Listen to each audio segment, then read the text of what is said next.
کہ آیا پاکستان تحریک انصاف کی جو احتجاجی کال ہے یا احتجاجی تحریک ہے اس میں ان کے بیٹوں کے شامل ہونے کے اعلان کے بعد سے ہم یہ دیکھ رہے ہیں کہ حکومتی اتحاد میں شامل جو جماعتیں ہیں ان کی جانب سے بھی اور حکومت کے رہنماؤں کی جانب سے بھی دیگر قسم کے بیانات سامنے آ رہے ہیں، جبکہ یہ کہا جا رہا ہے کہ ان کے بہت سے سیاستدان یہ کہتے ہیں کہ ان کے آنے میں کوئی قباحت نہیں، بالکل انہیں آنے دینا چاہیے۔ وہیں وہ یہ بھی کہتے ہیں کہ اگر کسی قسم کی قانون کو ہاتھ میں لیا گیا تو پھر ان کی بیٹوں کی گرفتاری بھی عمل میں لائی جا سکتی ہے۔ اس بیان کے بعد سے ہم نے دیکھا کہ عمران خان صاحب کی جو سابق اہلیہ ہیں جمائمہ خان، ان کی جانب سے پھر ایکس کے اوپر یہ کہا گیا کہ یہ تو یہ حکومت دھمکا رہی ہے ان کے بیٹوں کو کہ وہ پاکستان نہ آئیں۔ بہرحال یہ ایک الگ بات ہے کہ وہ پاکستان آتے ہیں یا نہیں آتے، لیکن کیا ان کی آمد سے جو احتجاجی تحریک ہے وہ زور پکڑے گی اور کیا ان کی آمد سے حکومت کو کسی قسم کا فرق پڑتا ہے؟ اس پر بات کرتے ہیں، ان فوکس ہیں خرم دستگیر صاحب، پاکستان مسلم لیگ نون کے سینئر رہنما، سابق وفاقی وزیر، بے حد شکریہ فار جوائننگ اس۔ خرم دستگیر صاحب، مطلب جب سے یہ اعلان ہوا ہے کہ عمران خان کے بیٹے آئیں گے، وہ تحریک کا حصہ بنیں گے، کیونکہ ان کی اپنی ہمشیرہ نے یہ کہا تھا کہ احتجاجی تحریک میں ان کے دونوں بیٹے بھی شامل ہوں گے، اس کے بعد سے کیا سمجھا جائے؟ کیا حکومت کا کوئی پینک بٹن جو ہے وہ پریس ہو گیا ہے، کسی گھبراہٹ کا شکار ہے؟ کیا وجہ ہے کہ ان کی بیٹوں کے آنے کے بعد سے اس حد تک بیان بازی ہو رہی ہے؟ جی، ایک تو حقیقت یہ ہے کہ پہلے مارکہ حق اور اس کے بعد بجٹ چونکہ پاس ہو گیا وفاقی، تو پاکستان کو بیک وقت ایک عسکری، سیاسی اور معاشی استحکام حاصل ہو گیا ہے۔ تو اس کی وجہ سے اب یہ اس طرح کے چائے کے کپ میں طوفان جو ہے وہ اٹھتے رہیں گے، storms in A T cup.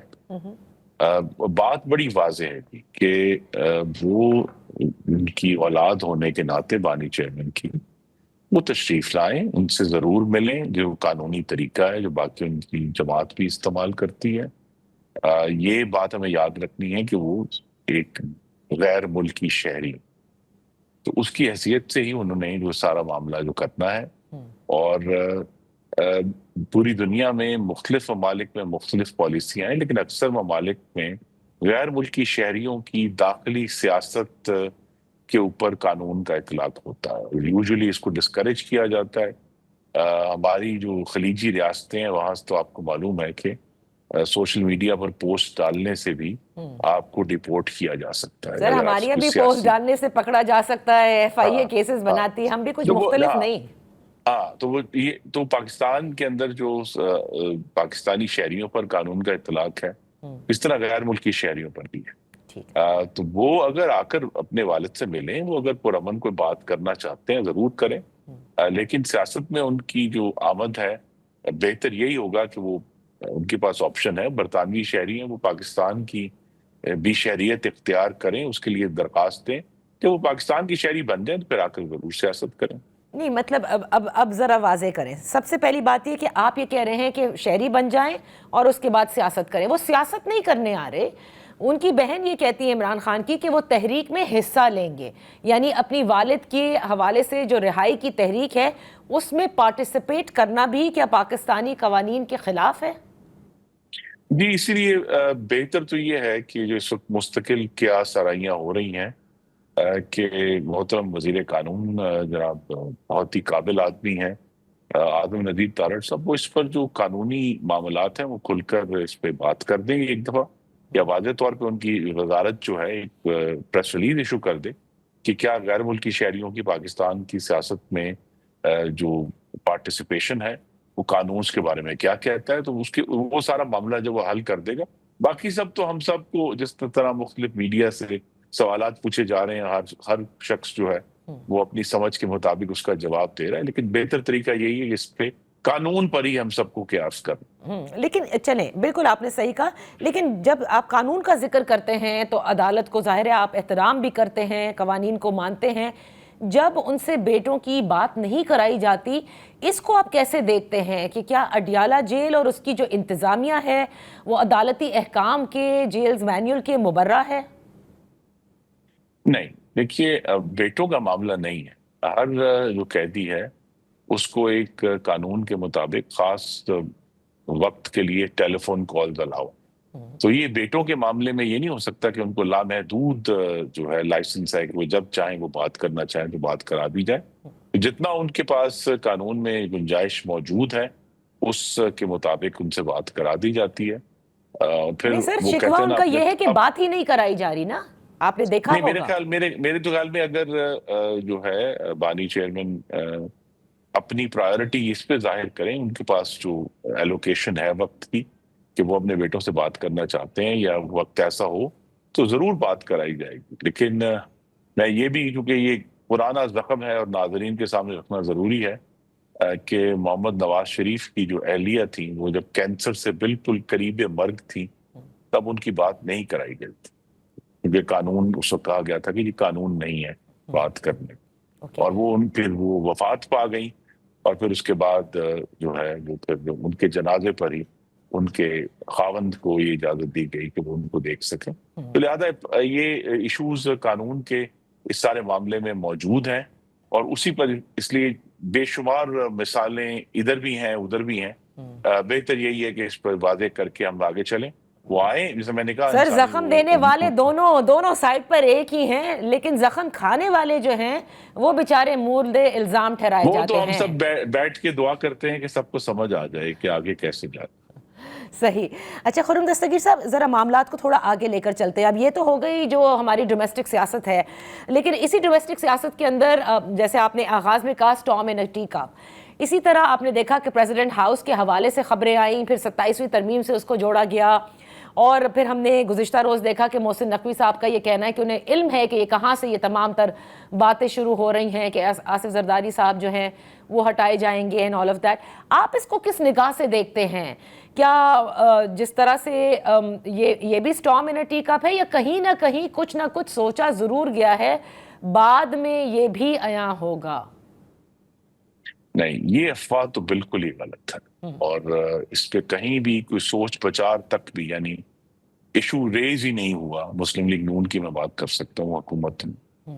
تو لہٰذا یہ ایکچولی جس طرح میں نے کہا ایک استحکام چونکہ پاکستان کو حاصل ہوا ہے، تو ٹو یوز اندر میٹافور، یہ جو افواہوں کی ہانڈی ہے وہ چولہے پہ چڑھی ہوئی ہے. وہ ہر 2 دن بعد کوئی نہ کوئی نئی افواہ آپ کو سننے کو ملے گی اور ہم سب اس کے پیچھے دوڑ پڑیں گے.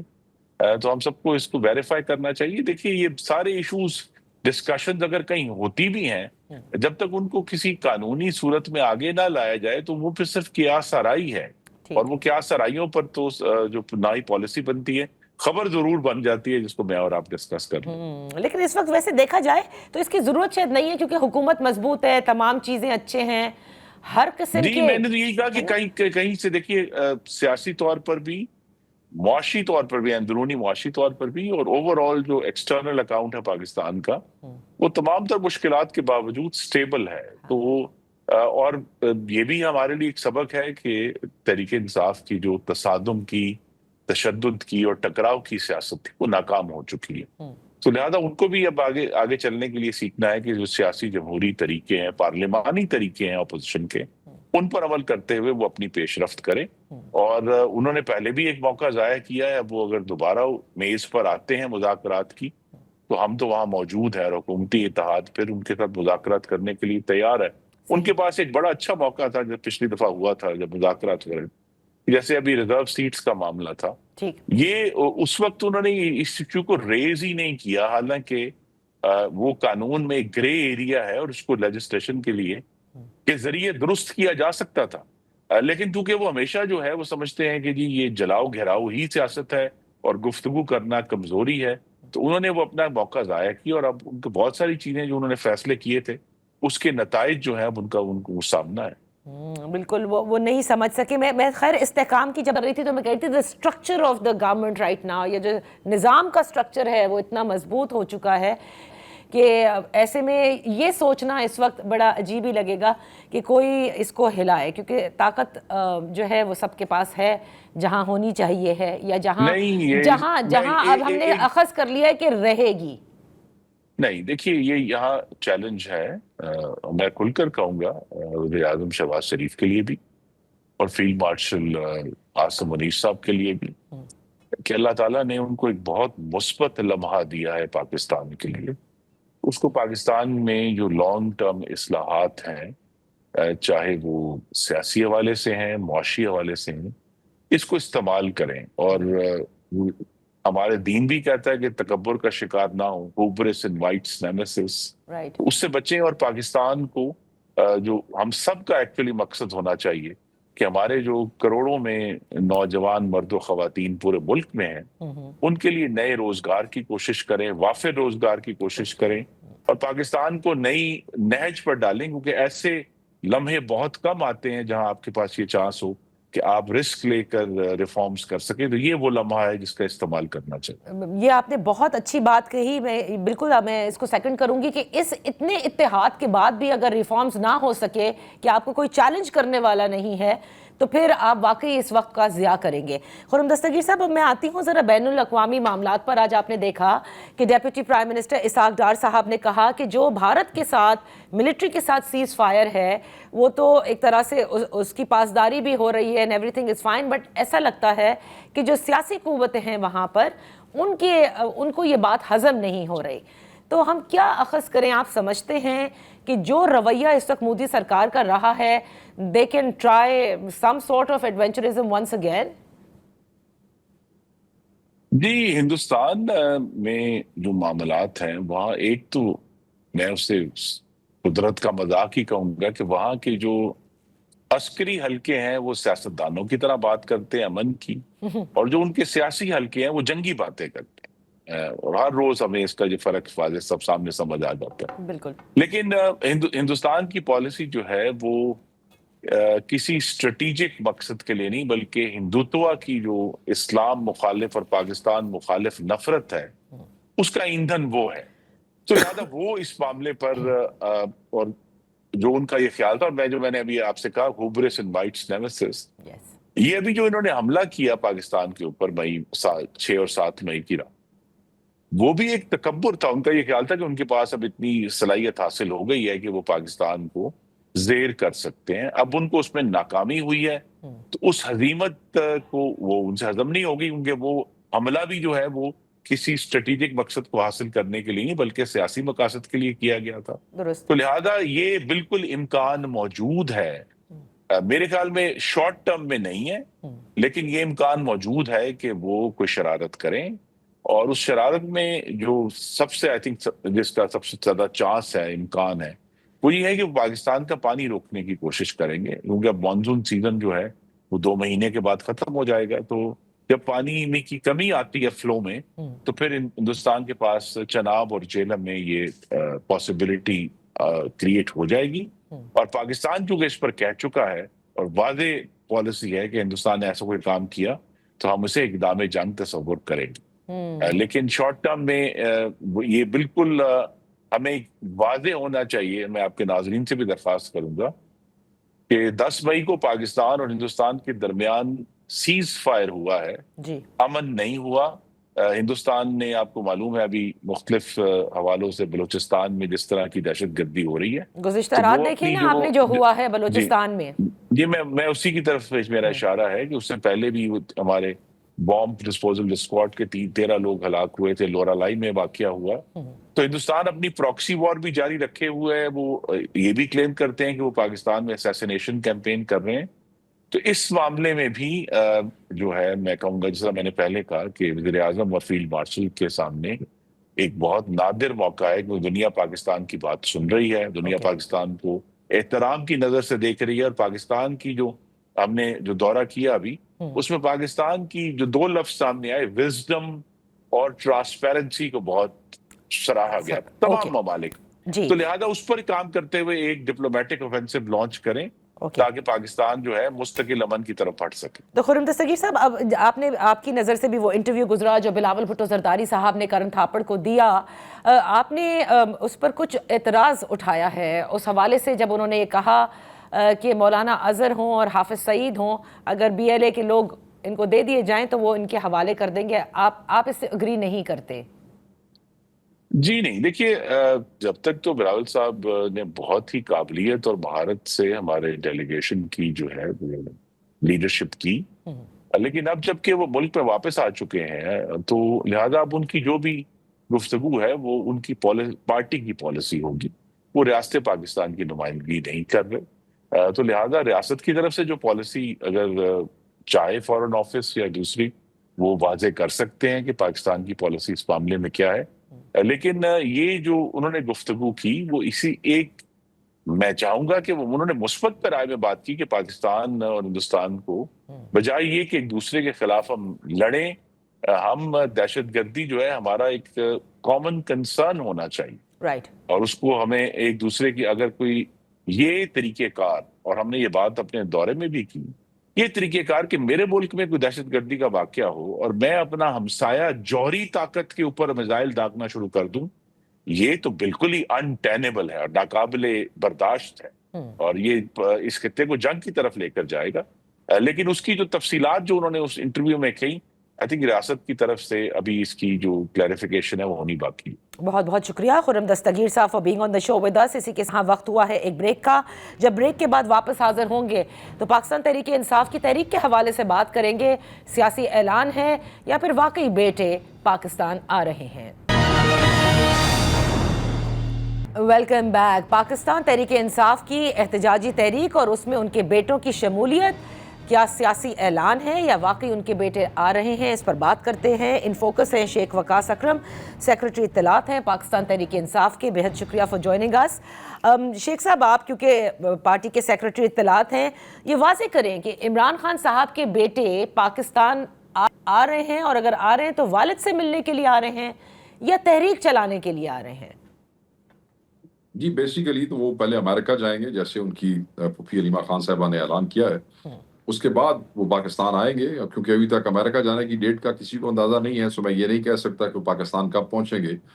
پرائمریلی وہ اپنے والد سے ملاقات کے لیے آئیں گے، اور اس دوران اگر کوئی احتجاج ہوا تو جہاں دنیا ان کے والد کے لیے احتجاج کر رہی ہوگی تو وہ بھی اس میں ضرور شامل ہوں گے، مگر بیسیکلی وہ اپنے والد سے ملاقات کے لیے آ رہے ہیں۔ اوکے، ٹھیک ہے، تو چلیں، آپ نے یہ واضح ضرور کر دیا۔ اب پہلے مجھے یہ بتائیے کہ آپ نے حکومت کی جانب سے یہ جو بیانات ہیں وہ آپ نے دیکھے، اور وہ ابھی بھی یہ کہتے ہیں کہ اگر انہوں نے احتجاج کے اندر حصہ لیا یا احتجاج لیڈ کیا تو ٹھیک ہے، بعض لوگ کہتے ہیں کر لیں، بعض کہتے ہیں کہ پاکستان کے قوانین اجازت نہیں دیتے بیکاز دے آر فارنرز، اور کچھ کہتے ہیں کہ اگر انہوں نے فالو کیا پاکستانی لا، یعنی کہ کوئی لا بریک نہیں ہوتی تو ٹھیک ہے، لیکن اگر کی تو ہم گرفتار کر لیں گے۔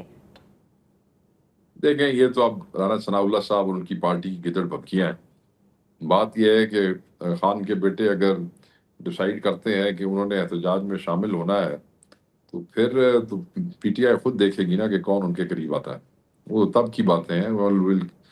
Cross the bridge when get to the bridge, جب موقع آئے گا پھر دیکھیں گے۔ ابھی تو کہانی ہے، پہلے یہی پارٹی پچھلے 2 سال سے ہمیں تانے دے رہی تھی کہ کہاں ہے خان کے بیٹے، کدھر ہے خان کے بیٹے، لوگوں کے بچے جا رہے ہیں، ان کے بچے نہیں آ رہے ہیں۔ تو یہ بھی ان کا ڈھونگ جو ہے وہ بھی ختم ہوا، اور ان کی اصل حقیقت سامنے آ گئی کہ جیسے ہی علیمہ خان صاحبہ کا اعلان انہوں نے سنا، ان کی ٹانگیں کانپ گئی ہیں، فرسٹریٹ ہو گئے ہیں، پیرک کر گئے ہیں، مطلب بچوں والی باتیں کر رہے ہیں، وہ آئیں گے تو گرفتار ہو جائیں گے تو پھر سفارت خانہ ان کو چھڑائے گا، واٹ نان سنس۔ صحیح صحیح۔ شیخ صاحب، ویسے بر صغیر کی اگر ہم تاریخ دیکھیں، اور آپ تو بہت اچھی طرح اس سیاست کو جانتے ہیں، جب کبھی بھی خاندان کے لوگ تحریکیں چلاتے ہیں یا اس میں شمولیت کرتے ہیں، ایک نئی اس کے اندر جسے کہتے ہیں روح آ جاتی ہے، اور اس کا امپیکٹ بھی بہت زیادہ ہوتا ہے۔ تو ود ان تحریک انصاف کیا اس بات کو سمجھا جاتا ہے کہ اگر ان کی بہن اور ان کے بچے شامل ہو جاتے ہیں تحریک میں تو اس تحریک کا جو امپیکٹ ہے وہ بہت زیادہ ہوگا؟ دیکھیں، تحریک انصاف کی طرف سے وہ کوئی پارٹی کے پلان پہ یہاں پہ نہیں آئیں گے، تو اپنے والد سے ملنے آئیں گے، امریکہ میں جو بھی ان کے انٹرنیشنل فرینڈز ہیں ان سے بھی ملیں گے، اور خان صاحب کے لیے ہی ملیں گے، اور اس کے بعد یہاں آئیں گے۔ علیمہ خان صاحبہ آلریڈی جو ہے وہ اپنے تئیں جتنا احتجاج، جتنی ایفرٹ کر سکتی ہیں وہ بہت زیادہ کر رہی ہیں۔ آپ نے دیکھا کہ وہ وہاں پہ موجود ہوتی ہیں، اڈیالہ کے سامنے ہر پیشی پہ موجود ہوتی ہیں، ہر ملاقات کے دن موجود ہوتی ہیں۔ تو بالکل، جب ہمیں تو اس احتجاجی تحریک میں ایک ایک شخص کی ضرورت ہے، ہر وہ آواز، ہر وہ شخص جو اس میں شامل ہو سکتا ہے، اور جب فیملی ہوتی ہے تو پھر لوگ بالکل یہ زیادہ یقین سے ساتھ چلتے ہیں کہ سب موجود ہیں۔ صحیح، کیونکہ آپ نے دیکھا کہ یہ اس اعلان کے بعد سے پھر یہ باتیں بھی ہونے لگیں کہ موروثی سیاست کی، کیونکہ خان صاحب خلاف ہیں، اگر بیٹے لیڈ کرتے ہیں تو پھر یہ تو بالکل ایک یو ٹرن ہو جائے گا اس موروثی سیاست کا۔ یہ فضول بات ہے. موروثیت تو تب ہوتی کہ اگر خان صاحب کہتے کہ اگلا چیف منسٹر میں نے اپنے قاسم یا سلمان کو لگانا ہے، یا میں نے علیمہ خان کو یا ان کے بچوں میں سے کسی کو میں نے آگے کوئی وزیر یا کوئی سیٹ دینی ہے یا کوئی سم یا کوئی پارٹی کا عہدہ دینا ہے. نہیں، فیملی نے نہ کبھی ڈیمانڈ کی ہے، نہ خان صاحب اس چیز پہ بلیو کرتے ہیں. بٹ دیٹ ڈزنٹ مین کہ وہ اپنے باپ کے لیے یا وہ اپنے بھائی کے لیے جو ہے ایفرٹ نہیں کریں گے. کل یہی لوگ کہیں گے وہ دیکھیں جی جن کے اپنے بچے ساتھ نہیں چلتے، جن کی اپنی بہنیں ساتھ نہیں چلتی، تو ان کے ساتھ ہم. تو یہ بندے کسی بات پہ راضی ہوتے ہیں. جو پارٹی بہتر سمجھے گی وہ کرے گی، جو ان کے بچے بہتر سمجھیں گے اپنے باپ کے لیے وہ کریں گے. ان کی ہمیں مشوروں کی ضرورت نہیں ہے، ان کے ہم نے حالات دیکھ لیے ہیں کیا ہے.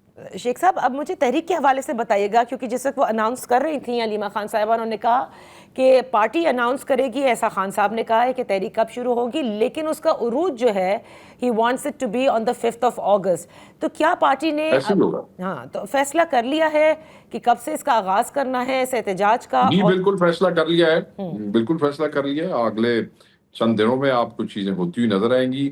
1-2 دنوں میں جو تحریک تحفظ عین پاکستان ہے، ان کے فورم پہ پاکستان تحریک انصاف، یہ سب مل کے جو ہے کسی حد تک لائے عمل بھی آپ سے شیئر کریں گے. تو یہ بس چند دنوں میں. اچھا، کیونکہ یہ خبریں آ رہی تھی کہ علی امین گنڈا پور صاحب پنجاب اسمبلی کے باہر احتجاج کریں گے اور وہیں پہ وہ اناؤنس بھی کریں گے کہ تحریک کا آغاز کب سے ہو رہا ہے اور وہ لیڈ بھی کریں گے اسے. میرے علم میں چیف منسٹر کی طرف سے یا کے پی کی پارٹی کی طرف سے اس قسم کی کوئی چیز نہیں لائے گی کہ پنجاب کے سامنے جا کے جو ہے وہ کے پی کے چیف منسٹر احتجاج کریں گے. میرے ذہن میں علم میں ایسی کوئی چیز نہیں ہے. جی اوکے، سو جب آپ کہتے ہیں تحریک تحفظ آئین پاکستان کے پلیٹ فارم سے، سو وچ مینس کہ آپ کے جو دیگر دوست ہیں وہ بھی اس میں شامل ہوں گے؟ یس، اچکزئی صاحب ہوں گے، MWM کے دوست ہوں گے، اور بھی جو GDA کے ساتھ چیزیں جو ہے وہ طے پا چکی ہیں. سو انشاءاللہ یہ ابھی 1-2 دن میں آپ کو پریس کانفرنس جو ہے میری بات ہوئی سیکرٹری جنرل صاحب سے، تو میں نے انہیں کہا کہ لوگ یہ سوال کرتے ہیں تو انفارمیشن سیکرٹری جی آپ بتائیں، تو انہوں نے مجھے کہا کہ we'll be explaining this in a presser very سون.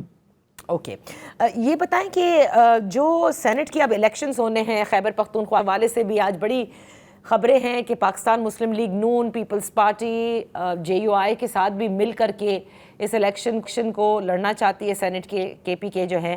واضح کیجئے گا کہ کیا آپ لوگ بھی JUI سے رابطہ کریں گے یا نہیں کریں گے؟ دیکھیں یہ KP کا الیکشن ہے، KP کی تنظیم جو ہے اس معاملے میں انڈیپینڈنٹ ہے. وہاں پہ لوکل الائنسز یا پروونشل لیول پہ اگر وہ کوئی ایسی کرنا چاہتے ہیں تو کوئی قدر نہیں ہے یا رکاوٹ نہیں ہے. As far as مولانا صاحب is concerned, the last effort was to form a joint opposition alliance جس سے انہوں نے معذرت کی تھی. So ہم نے منیمم لیول آف انگیجمنٹ ضرور بحال رکھا، بٹ اس حوالے سے سینٹر کی طرف سے کوئی ایسی ڈائریکشن نہیں ہے. اگر پروونسز کچھ کرنا چاہتے ہیں تو ہماری طرف سے کوئی رکاوٹ نہیں. اوکے، اور ویسے آپ ان الیکشنز کو آپ کس طرح سے دیکھ رہے ہیں؟ کیا ہوتا دیکھ رہے ہیں الیکشن میں؟ اس الیکشنز کے حوالے سے کئی بار آپ نے بجا آواز بھی اٹھائی کہ سینٹ میں KP کی کوئی ریپرزنٹیشن نہیں ہے، اور پھر مخصوص نشستوں کے فیصلے کے بعد ہم دیکھتے ہیں کہ اس کا اعلان بھی ہو جاتا ہے. دیکھیں جو ریزرو سیٹوں سے ہمیں دھچکا تو پہنچا ہے اس فیصلے سے، یہ بڑا ظلم ہوا ہے KP کے ساتھ، کیونکہ وہ سٹے بھی انہوں نے کر دیا ہے حلف اٹھانے سے کہ ان کو حلف اٹھانے نہیں دیا جائے گا. اس کے باوجود آبویسلی وہ ہماری سیٹیں ہیں جو مال غنیمت سمجھ کے، یعنی کہ جس کی ٹوٹل 1 سیٹ جیتی تھی ان کو 2 اسپیشل سیٹیں مل گئی ہیں. Can you imagine? جن کی 5 تھی اب ان کی 10 ہو گئی ہیں. سو یہ تو ایک لوٹ کا مال سمجھ کے ان کو دیا گیا ہے، اور اس پہ کچھ سٹیز ہوئے ہیں. اس میں ہمارے سیٹوں کا فرق جو ہے وہ پڑ تو سکتا ہے، مگر اتنا بڑا ایسا سبسٹینشل نہیں ہے. جو گیدر پھپکیاں نون اور پیپلز پارٹی کی طرف سے آ رہی ہیں، جن کے گورنر صاحب روز بیٹھ کے جو ہے وہ کہانی سنا دیتے ہیں، we are not worried about that. کیونکہ ہمیں جب کہا جاتا ہے کہ جی ان کے یہ لوگ اور ان کے وہ لوگ، تو ہم تو ان کو یہی کہتے ہیں بس اپنے لوگوں کا خیال کرنا ذرا. اس لیے کیونکہ آپ کو یاد ہوگا کہ یہی سینٹ کے الیکشنز ہے جس کے حوالے سے عمران خان صاحب واضح طور پر جب ان کے دورہ حکومت تھی وہ کہتے تھے کہ اس میں سب سے زیادہ پیسہ چلتا ہے. وہ ایک سٹنگ آپریشن بھی آپ کو یاد ہوگا جو سب پھر اس کے بعد لیک ہوا تھا کہ کس طرح سے کون کتنے پیسے آفر کرتا ہے، کتنے دیتا ہے. اس لیے میں نے پوچھا کہ اس میں آپ کیا ہوتا دیکھ رہے ہیں اس الیکشن میں؟ بس اگر کوئی دیکھیں پی ٹی آئی کے لوگ توڑنا بڑا اوکھا کام ہے، وہاں پہ عوام نہیں بیٹھنے دیتی. خان کے ساتھ دھوکہ کرنا یہ کوئی آپشن نہیں ہے پی ٹی آئی کے کسی ایم پی ایم این اے کے لیے. سو وہ یہ ہمت بھی نہیں کریں گے. اور میں یہ سمجھتا ہوں کہ یہ لوگ اپنے لوگ سنبھالیں، کیونکہ ان کے لوگ ان سے بڑے تنگ ہیں، اور وہ بھی پرائیویٹ محفلوں میں کہتے ہیں، وہ ہمارے خان کی ہمت کو بھی سلام کرتے ہیں اور خان کے جو ہے اس کو بھی داد دیتے ہیں، جذبے کو اور ان کی قربانی کو.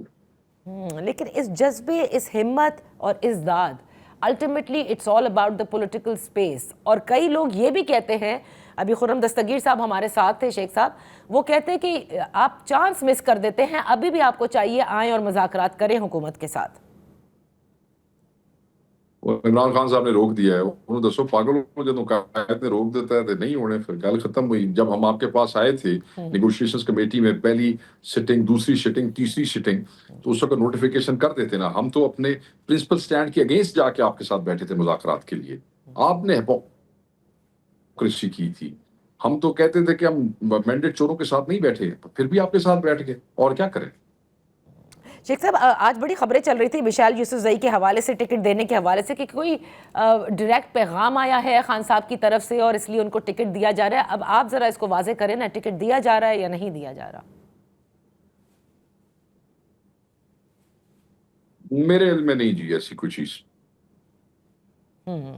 بہت بہت شکریہ شیخ وقاص اکرم صاحب for being with us on the شو. کے ساتھ پروگرام کا وقت ختم ہوتا ہے، اجازت دیجیے، اللہ حافظ.